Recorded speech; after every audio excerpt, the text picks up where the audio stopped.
The DJI Mavic Air 2 is the newest addition to the DJI Mavic lineup. It comes with a lot of new and improved features, which even challenge the more expensive drones like the Mavic 2 Pro. In this review, we will take a detailed look at the drone, so stick around to find out if this is the drone for you. The Mavic Air 2 has a flight time of 34 minutes, which for me was always more than enough. However, I would recommend getting an extra battery or the Fly-More combo, which includes 3 batteries, since charging between flights is not always possible, for example when traveling. Speaking about traveling, because of its small form factor and low weight, it can easily be taken with you on long trips. For comparison, it's about 40% lighter than the Mavic 2 Pro. This weight loss comes with a price, since the Mavic Air 2 only has front, rear and downward facing sensors and does not include the side and upward facing sensors. However, I did not find this to be a limitation due to the improved APAS 3.0 obstacle avoidance, which works pretty well in my opinion. Just avoid using it in the vicinity of thin branches, since most likely it will fail to detect them as obstacles. Considering the flight experience, the Mavic Air 2 is much quieter due to the redesigned propellers, and it can reach a maximum speed of 68 km/h in sport mode. It is also able to fly in winds of up to 38 km/h. Just keep in mind that flying in high winds will drain your battery faster. Let's now talk about the most important part of the drone, the camera. The 3-axis stabilized camera has a smaller half-inch sensor compared to the 1-inch sensor of the Mavic 2 Pro, and it also has a smaller color depth of 8-bit compared to the 10-bit of the Mavic 2 Pro. Another aspect to consider is that the camera has a fixed aperture of f2.8 instead of a variable one. For professional videographers, these aspects could present a drawback, but the average user won't really notice a difference in the video quality. Take a look at the following footage shot on the Mavic Air 2 so you can judge for yourself.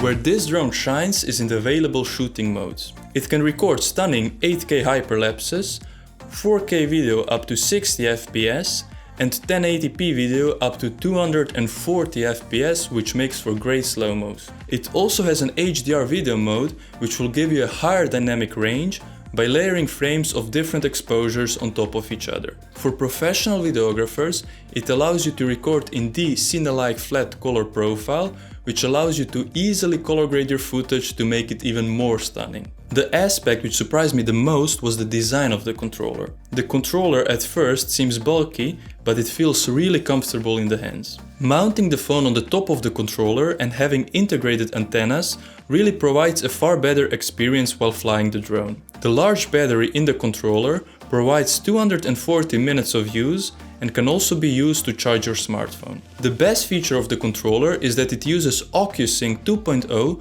which enables full HD video streaming from the drone's camera at a maximum range of 10 km. The range of the controller is great, and in the case that you happen to lose connection with the drone, you should not be worried, since it offers an accurate return to home feature. The return to home procedure automatically starts when the drone loses connection with the controller, and it will fly back and land exactly at the takeoff spot. You can also cancel the procedure and continue flying on your own when the controller re-establishes connection with the drone. Most of the magic happens in the DJI Fly app, which is used to control the drone and change all of its settings. From within the app, you can select all the available shooting modes, and worth mentioning are quick shots. Quick shots are predefined shots which you select, and then after selecting the subject in the frame and clicking start, the drone will perform the desired quick shot. There are a few quick shots that you can choose, and this is a great way of getting nice footage without having to fly the drone by yourself. The last and my favorite feature is Focus Track,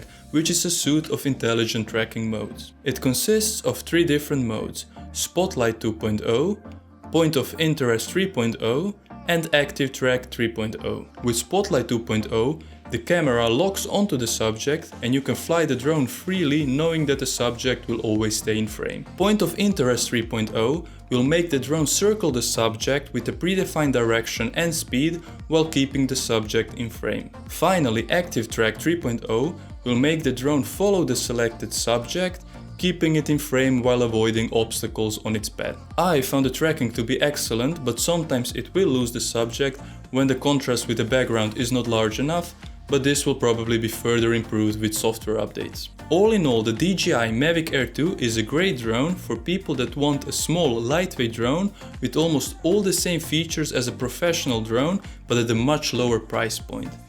In the description below, you can find an affiliate link where you can buy the drone and check its price.